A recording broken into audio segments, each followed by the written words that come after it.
to you first. So, look, there are so many achievements here to talk about, but the media has to play the race card. What say you?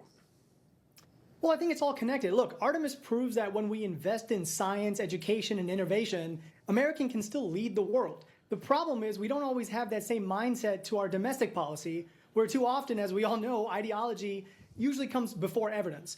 And the fact that NASA included a very diverse crowd, I think sends a very good message to the future of this country that we are diverse, we are dynamic, and it's, again, bigger than the past. We can't go back, we have to go forward, and I think that's what real progress looks like, and I think that's what all these stories are all about.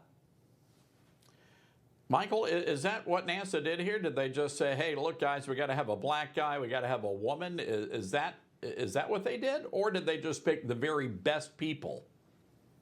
No, and I don't think my panelist is actually answering the question whatsoever, because obviously we both agree that the panel itself is by nature diverse. That's not really the question. The question is why.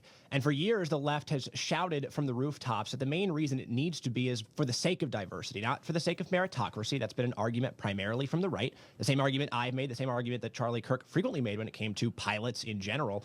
It has nothing to do with whether or not diversity is possible, whether or not we're achieving meritocracy instead of prioritizing diversity for the sake of it. And that's certainly not what NASA's doing. Ashwani, you want to respond to that?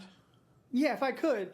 Having diversity does not mean you're less qualified. These are obviously qualified people, and talking about identity is not a distraction. Look, you don't inspire the next generation by ignoring who we are, and that's exactly why this mission matters. When kids see themselves reflected in something as big as space exploration, it does expand what they believe is possible. That's how you build the next generation of scientists, engineers, and leaders. They do not go opposite. DEI is actually integral to actual qualified teams and actual progress that we're trying to make here.